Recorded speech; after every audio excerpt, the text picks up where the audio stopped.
Welcome to the online series of creative conversations produced by Arts Nexus, featuring practicing arts makers from across far north Queensland, a place to explore the business of arts, the ups, the downs, where we get our inspiration from and what our aspirations are.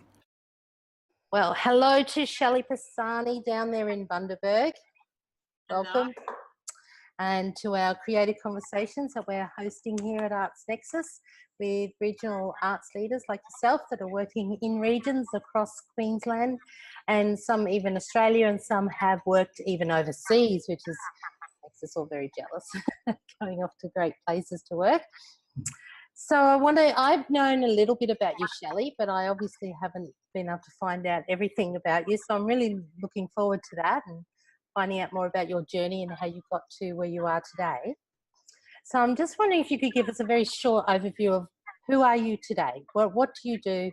What's your job? And what keeps you busy? Okay, well, I'm Artistic Director of Creative Regions. So we're a not-for-profit arts production company based in Bundaberg. So I'm one of the founding directors of Creative Regions as well. It's been going for 10 years. The key things that we do are arts-led place activation. We run the Crush Festival for the Bundaberg Regional Council.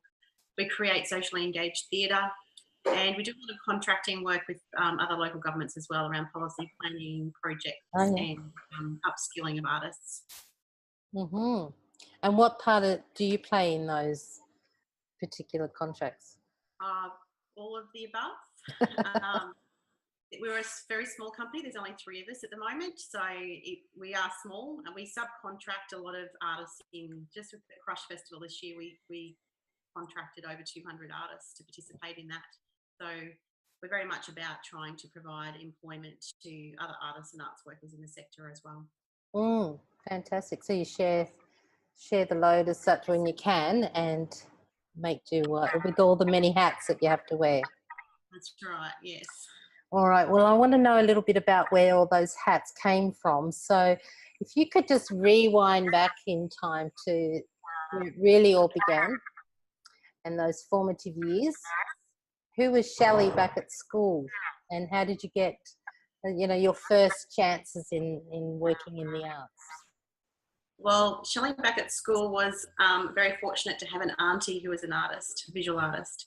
And she was involved in a lot of arts organisations around town. She was involved in theatre and visual arts. And from a very young age, I got to experience being backstage, creating stage drops, through to being part of a bookmaker and bookbinders club, a printmaking club. So I got exposed to a lot of different art forms really, really early because I was always piggybacking her things that she liked to do in her social time. And she was a teacher as well, without any children of her own. So I was the one that was taken under her wing and allowed to experience all of that, which was fabulous. So I was doing watercolour paintings when I was 8 years old, and silk dyeing and painting, you name it. I tried everything. By the time I got into later high school, probably around year 10, I did my first canvas painting in class that I went, that's actually, I might actually have some skills here, and started to do really well in high school art and got the art prizes, and pretty much decided that being an art teacher was where I wanted to go. Probably inspired by my auntie and the different things I'd learnt from her over the years. Yep. So I went away to uni and I studied fine art for 3 years in Toowoomba, and then did an extra year for my graduate diploma in secondary education. Then went out teaching for 8 months before I realised that really wasn't what I wanted to do for the rest of my life. Yeah. I relocated to Brisbane and was working in a ceramic and craft warehouse as a marketing officer for a little while. And then I opened up my own ceramic painting business in Brisbane in Auckland Flower. I had that for about 2.5 years. Which was, I was 20 something and running my own business in Brisbane. And then the job opportunity came up at the Bundaberg Regional Art Gallery, which back then was the Bundaberg Arts Centre, as a public programs officer. And I'd never really gotten into the gallery sector when I was at university, and I thought, is this what I want to do? But the public programs officer idea really intrigued me because it was about engaging people into the gallery and creating all those programs. I went, okay, this is my skill set. Yeah. And so I started, applied for that job, got that, moved back to Bundaberg. Was that 15 odd years ago, maybe a bit more? And a lot longer actually, 20 years ago, and started working there as a public programs officer. Within 2 years, I was promoted to the gallery director position, and I did that for 8 years. I toured an exhibition. I enrolled in my master's study as well, so I've got a Master's of Arts and Entertainment Management through Deakin University. One of the courses that I did had you designing a touring exhibition, and then I thought, you know what, I'm actually going to do this. So the Boom Baby Boom exhibition was born, and that toured around Australia to 17 different venues over 2 years. Yes. So I was really proud of that project. It engaged 8 local artists and was all themed around the interaction between the baby boomer generation and Generation X. So that was a great project. But just as I got to the end of that, went on maternity leave with my first child. So I went away, came back into it and went, you know what, it's time for a change. At the time, local government was not particularly great with balancing, maternity. There was no paid maternity leave. No, not back in those days. Yeah, so I came back to work after 13 weeks, I think it was. Went, you know what, I've got to find something else. And by the end of that year, I formulated starting out my own consultancy business. So I started InterArts, which was the business I had there for 2.5 years. I was working with a lot of other consultants in the region at the time. Yeah. And the 4 of us started working together a lot. So there was Sylvia Langford, Judy Pippin, Rod Ainsworth and myself. We started doing a lot of projects together off and on. We went, you know what, let's look at forming a company to give it a bit more oomph and a bit more power and being able to access funding and doing different things. Yes. So in April 2008, Creative Regions was born with the 4 of us as contractors as well as the directors on the board of the company. And within a short amount of time, we got the contract with Bundaberg Regional Council, taking over what was a paid position as a cultural development worker. And we've been doing that ever since. So, all right, well, before we get too far into the future, going back to that first job that you said you got, you hadn't had experience, but you had a go. So what was it about you, do you think, that they saw it was worth investing in and trusting you to their role, even though you hadn't done it before? I suppose I had my education degree behind me, and a lot of public programs in galleries is about engaging with schools. So I already had a bit of a background in that, but I was also Bundaberg local. And I think they wanted to bring a bit about that back into the team as well, and utilise those connections I'd had since I was a child with local arts organisations.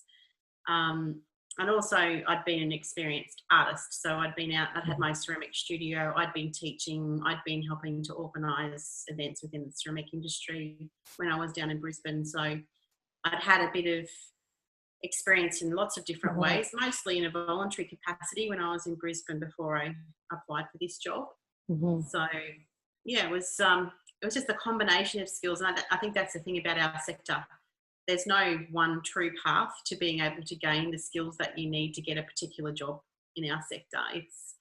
Everyone has a completely different path. Yeah. And you also mentioned, though, the networks, that the fact that you had come from Bundaberg, even though you were based in Brisbane at the time, but they obviously that understanding of just what a town or a region or an actual understanding. By the time I came back to Bundaberg, my auntie had passed away from cancer, the one that had raised me in the art sector, so to speak. Yeah. But her friends were very motherly, so it was a very interesting scenario moving back to Bundaberg and feeling like I had all these mums and dads around me that were now professional artists, that I sort of had to change that relationship a little bit now that I was an adult and working in the industry. Yeah. But it worked well. It meant that I had a lot of professional artists, and these are, we've got people in Bundaberg who've exhibited all over Australia, some internationally, some people who've got work in pretty significant collections around Australia. So I had some pretty great mentors that I could go to, some people that could support me in this position and build up my skills specific to this position, and also connect me to the broader sector outside of Bundaberg in the gallery industry, because I hadn't worked in it before. So it was, thinking of artists like Jennifer McDuff in particular, who's still around now and still has conversations with me every now and then. And her daughter is now currently acting in the role running the gallery now. So, she was a great contact for me in locally and being able to introduce me to other people in the sector and give me ideas of things that when she'd been to visit a gallery and, they'd done this type of thing. So I had a lot of people giving me support, which was fabulous. So the mentors along the way have been important to you then? Absolutely. Mentors, and even still now, having relationships with people like yourself in the industry, to be able to shoot the breeze. You can never know everything. And sometimes you just need somebody with a bit of an outside perspective to run an eye past. And having those support people around you is really important in this sector. Yes. Yes, we've really grown to value our support network, haven't we? Especially collegial, it's so often, and I'm wondering about this in terms of a region like Bundaberg, because you also work with the surrounding region, but often the participants in your program and even the colleagues that you're working with closely are part of the community. So you have to define the difference between what you share with some people and what you don't. How do you find that? How do you negotiate that in Bundaberg? I'm a fairly open person, so unless there's some major project that we're developing that we don't want the whole world to know about because it's not funded, that's usually the only time I really hold back information, is because we don't want somebody to get really excited about a project if it hasn't been funded yet. So that's one thing. But really, the way Creative Regions works is that we listen to what the community wants. We don't just decide the projects that we're delivering. We listen to what they want. So really, everything that we develop, there's people along the journey with us as that project concept develops from a concept into a funding application into reality. So there's always people involved. So the conversations that we have around everything that we deliver are really, really vital. And those relationships are really vital to nurture. So it's not a case, I think, of deciding who does know and who doesn't know about something. We're not very secretive about that. And probably that's come back to bite me a little bit in the past when somebody's sort of gone off and run with ideas that we've had. But I think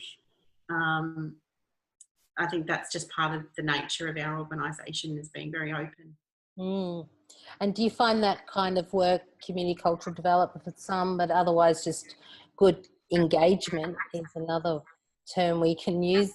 Is that something that's very particular to working in the regions, or have you found that in the major cities as well with the people that you work with there?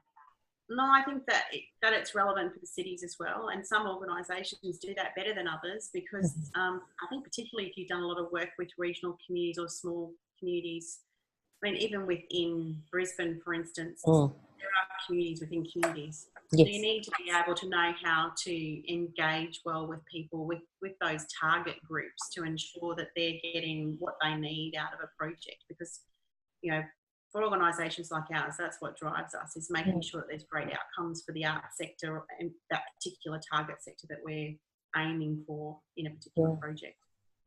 And as you said before, being relevant to their needs as well, hearing what they are. So I do find that's the challenge, isn't it, with the funding cycles? That can be quite a long way away from when the idea actually started. So keeping that going. Have you got any particular technique, Shelley, that you use? We started doing something within our place activation program a few years ago called think tanks. And I noticed that WOW Australia, when we did a bit of work with them over the last 12 months, had a very similar thing called think ins. So that was it's just a model of getting people together that are good thinkers in your community, are connected to a particular issue, that aren't necessarily artists. Sometimes they are, sometimes they're not. Yeah. And getting them in a room and really thrashing out a problem that there is in the community or an issue, and coming up with a solution. Because sometimes those people can think outside of the box of what you've been doing within the art sector. And I think that particular strategy has really opened us up to some amazing opportunities. We started doing that as part of the recovery process after the floods here in 2013. And we did a lot of work in North Bundaberg, which was the area impacted the most after the floods. And that process really enabled us to engage with business people from the community, with people who had been flood affected and had a lot of trauma.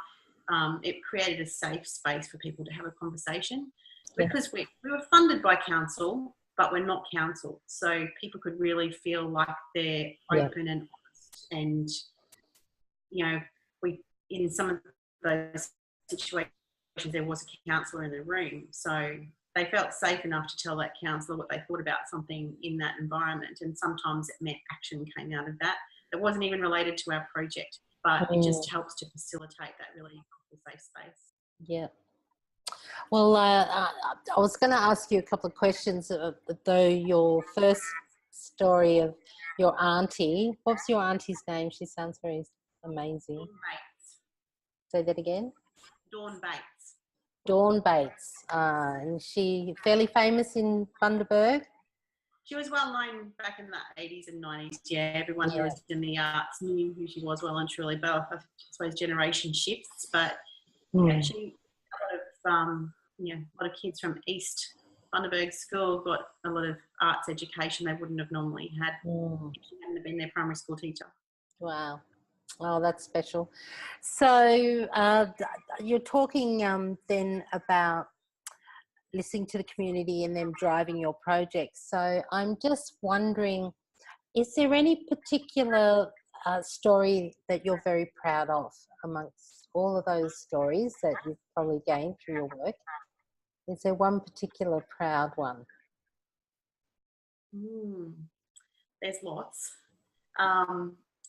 For me, it's more often about the little things. So, you know, we did an exhibition project a couple of years ago called Tag and Release in partnership with Flying Arts. Yes. I think that some of those partnerships that projects that we've done over the years are some of the things I'm proudest of. But within that project, it was about bringing a curator in. We had Beth Jackson come from Brisbane and work with local artists to curate their own exhibition. So they actually were involved in curating for the first time. So it was about building up artist skills and being able to interact with galleries and create professional products to present to them. And the exhibition came together really, really well. There were, you know, there were some pretty sad things that happened to some people personally within that project at the time, but they came together as such a strong team.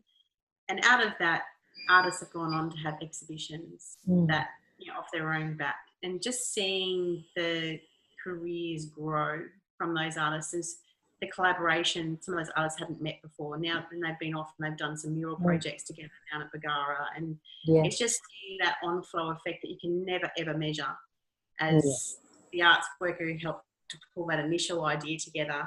You can never measure that on-flow. And it's those little rewards that you see as you come along. We did another project called Circa Crush, which was a 3-year partnership with Circa based in Brisbane, where they'd come up to Bundaberg and work with young people, train them up throughout the year, create a performance team, and then do a show as part of the Crush Festival. And there's been people who utilised their new skills that they learned in the video footage and the photos that we took of their performances to get into study dance professionally. And one of those is about to graduate in Melbourne, and another girl that was part of the first year has just been accepted to do full-time study in Melbourne at a performing arts school. So it's just those lovely little things that you see where those individuals, it makes a real difference to their life in participating Yeah. And as you said, it's often very hard to actually truly evaluate that impact you had. That's right. Yeah, we recently just did the Women of the World Festival Regional Voices program here in Bundaberg as well. It's still ongoing. We've been getting a little bit more seed funding to keep doing more work in that area. Yeah. There was a very, very simple project called Minecraft, where women targeted from different sectors came together to do some sort of arts workshop. And this particular one was about painting a mandala canvas. And this one woman attended who hadn't done art for a long time. She'd actually had a home invasion the year before. And this was one of the first times that she'd been out of the house since that had happened. And she went to her doctor straight after this workshop for a regular appointment. And he just wrote on paper, "I prescribe you art therapy." He saw such an improvement in her well-being from just that one workshop process. So there are things that give you a buzz as an arts worker and keep you going into the next thing. Yes, and it's interesting. The more that we work with certainly the allied health sectors, and I've had a bit to do with the National Rural Health Conference, as you have as well. You've been up, presented twice now. I think that's where we in the arts could learn a little bit more around evaluation. Is, well, maybe we don't do it. We need others to find out how interesting we are, really, don't we? In this story. We know we're interesting, but so then along that lines too, because often with proud moments there's the challenging ones too. Is there one that you would like to share with us, particularly about working in a regional setting and the challenges that do come with that? Yeah, I suppose sometimes you just don't have the access to the right equipment or skills that you need. And the expenses of all that sort of thing, because they are so niche and there might only be one person in your region who's capable of doing it. It adds extra expenses.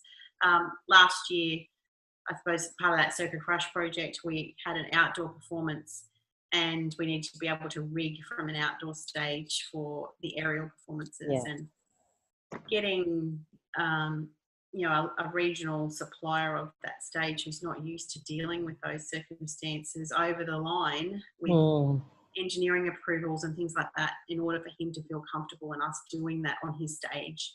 So yeah, it's a great thing, because in the end it's very challenging, and that was a very big time suck for me, trying to get all the different parties to agree, but in the end everybody learned something from it.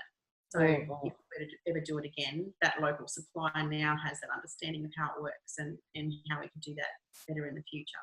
So, yeah. So you got to do it?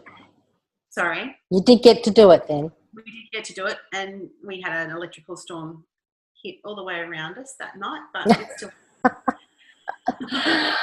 So, and Crush this year, how has that gone? Tell me a little bit about Crush, because you've been with Creative Regions 10 years, is that right? Yes, and this was the 10th Crush Festival. So the first year of Creative Regions, we consulted the community about it and ran the first one in 2009. So this was its 10th festival. And it was great. I think this year it just had the right atmosphere. We've got, it's always been a challenging thing because it's a council event that we're contracted to deliver. But in a way, it's taken a long time to get the council to have ownership of it, even though they're funding it. And I think this year, all of the council's cultural facilities all put on programs that were great within the festival. We just had really good collaboration across the board, and it's taken a lot of time to build up that trust within the programming, but we got there. And, the numbers have increased from last year, but I also think the outcomes have increased. We've employed so many more artists this year through the program than ever before, which is an emerging artists, which is wonderful, giving them a platform, but they're not just given the opportunity to promote themselves for free, they're actually paid a fee to perform. And that in itself just gives people so much confidence. So that's right. They certainly feel professional and acknowledged, don't they, when they're paid? That's right. And because they're up there and they're performing and being paid to perform, some people it's led to them getting a manager. Some people, people have been booked for future festivals. There was another one last weekend that some of the emerging performers from Crush were rebooked for a few weeks later. Mm. So it's just great to see that again, that on-flow effect on building up we've just got so many talented people in the regions, being able to give them a platform. Yes. And so Crush, was that already existing when you took on the contract 10 years ago, or? No. So I've been there from day one. In the first year, there was basically me and a few volunteers running it. And it was a month-long festival back then. Yeah.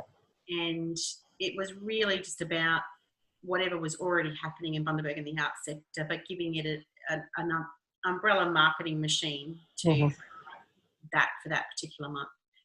And over time, you know, our learning processes, we started to say this needs to be curated more. We started introducing a few more things that be curated as projects and put that in there to show people that things could be done differently. Engaging local artists and building up that whole momentum for change. In 2016, it went to a 10-day program. Yeah, right. Now it's fully curated, so nothing that's already going on in the community is part of the festival. It's things that only happen once off or is timed and curated specifically for the festival. Yeah. So it creates that point of difference.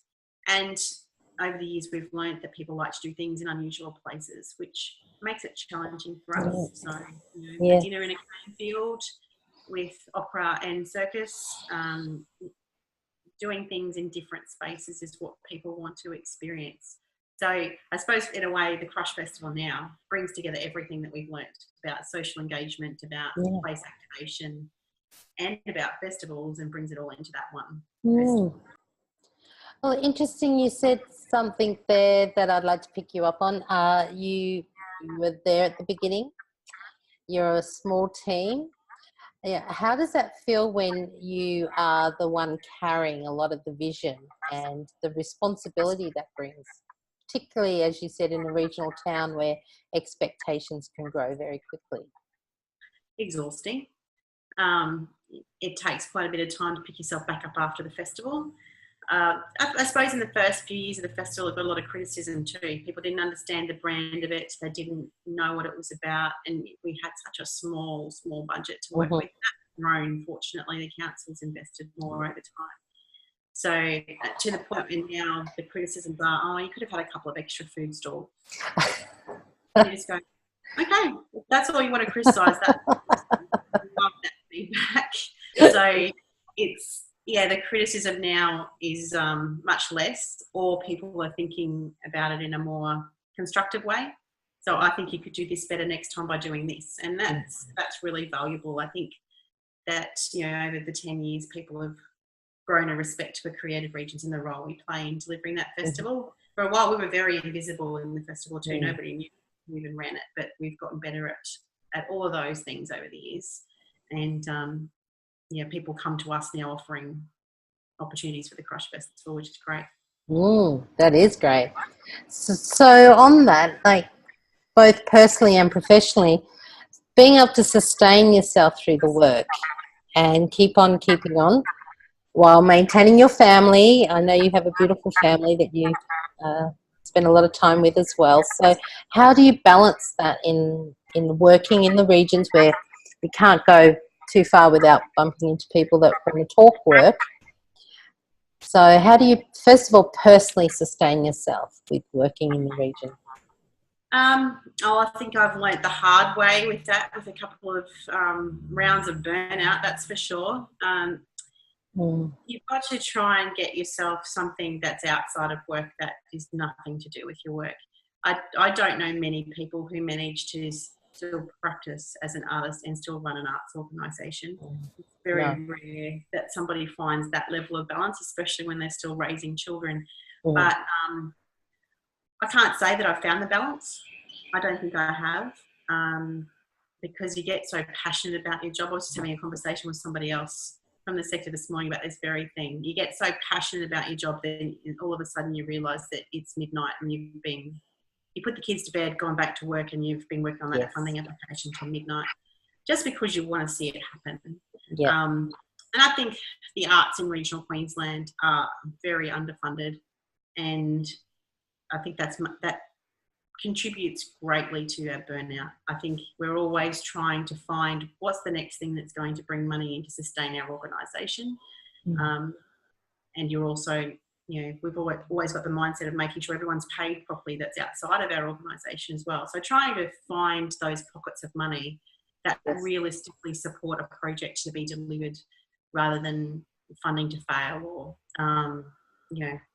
diluting what the outcomes could be. I think we've all experienced that in recent times, but you never really find the balance, but every now and then you just need to go, okay, that's it, taking some time out, I'm taking some days off, and you just go and check yourself back in with reality of taking the kids to school, picking the kids up from school, doing homework and all those sorts of mundane and domestic things, but things that ground you back into reality of what's important. Yeah, I hear that. Hear you there. Someone asked me the other day what was my hobby, and I said, spending time with my son. And I thought, that's probably not right. I'm sure he's supposed to be higher up the chain than that. So then sorry? Yeah, I'm watching some Netflix. I know. I mean, if he does start showing me something on YouTube, I have to really go, actually, let me just watch that with you.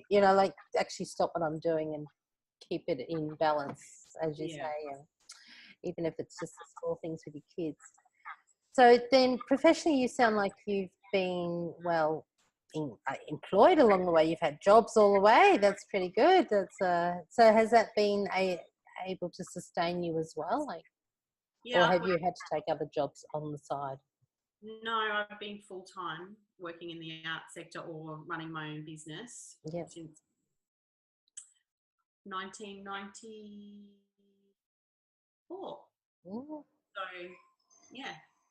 That's pretty cool. We should raise a toast to that. And so I haven't been without employment over that time. I've either been self-employed or and still bringing in an income to pay my way and not having to double jobs. I probably was one or two times where I did two jobs, but that was because I had two businesses and a part-time job. That was probably my busiest time, but that was certainly before marriage and before children. And I think in the sector, everyone does that at some point to try and make ends meet. Yes. But, yeah. Yes, and stay in the arts, that's for sure. Well, that's certainly sounds like a very creative journey you've had. So I'm wondering what the future holds for you, Shelley. What are you thinking about? I'm actually about to leave Creative Regions at the end of this year, early next year. After 10 years, I'll be remaining on the board of directors and overseeing the next generation of people who'll be running the company. But yeah, I'm actually looking at part-time work that maybe not even be arts industry based, but still around project and community engagement. But then also, I've got lots of different projects that I'm really keen to run on my own.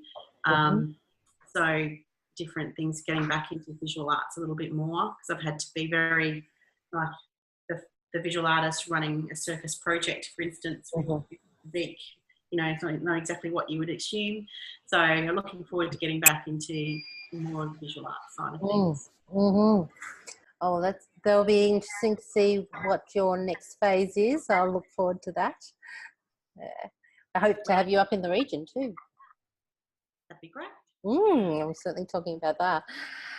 So then, is there anything particularly you'd like to share with us? Some words of wisdom from, and I'm thinking particularly in a regional context of what would you say to those that perhaps have not worked in a regional setting?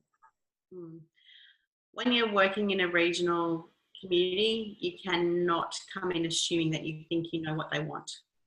Even now, I still don't try to assume what people want. I have to have the conversation first. So I might come up with an idea, I might think it's brilliant, but then I go and talk to that key stakeholder and they go, oh no, actually we're already doing something like that, we need to do something like this. I've had some people come into our region who come from a metro area. They just think that they know how that community needs to develop. And you really cannot have that mentality when you're working in the regions. But other metro people come in with the right attitude, and I must say Circa and Flying Arts have, they've been that for us. They've come in with the right attitude. They've known how to engage with regional people and let them take the lead, let regional people take the lead. You can't assume anything. And, that's very different maybe to the way different things are run in the metro areas, because you've got such a large population to consult with there. You've got a small population to consult with here. And you can never please everyone either. But just coming in with the right attitude when you're working in regional communities. You've got to take your time. You've got to build relationships with people, and you can't make assumptions. Good. Very wise words, I think. Thank you. So Creative Regions is very similar to Arts Nexus as an agency, though you're producers. That would be a key difference. What role do you think agencies like ours play and to the community, but also to the sector? I think we're that important connector that's missing in regional communities in a lot of contexts. So we're very lucky in places like Bundaberg, Hervey Bay, Maryborough, and, in our broader region, that we've got fantastic teams running council facilities, theatres, galleries, libraries, but often they don't have the capacity to be the independent connector. So one thing that we're always doing for free in our sector is giving advice to people. People come to us and they have an idea for something. And it's great when you build the reputation for your organisation that you're the go-to. And sometimes those ideas, people come to you and you go, okay, well, I think we want to partner with you on that, and let's run with that. And you give them that extra capacity. Other times it's just giving them advice on a funding direction or a partnership that might benefit their concept.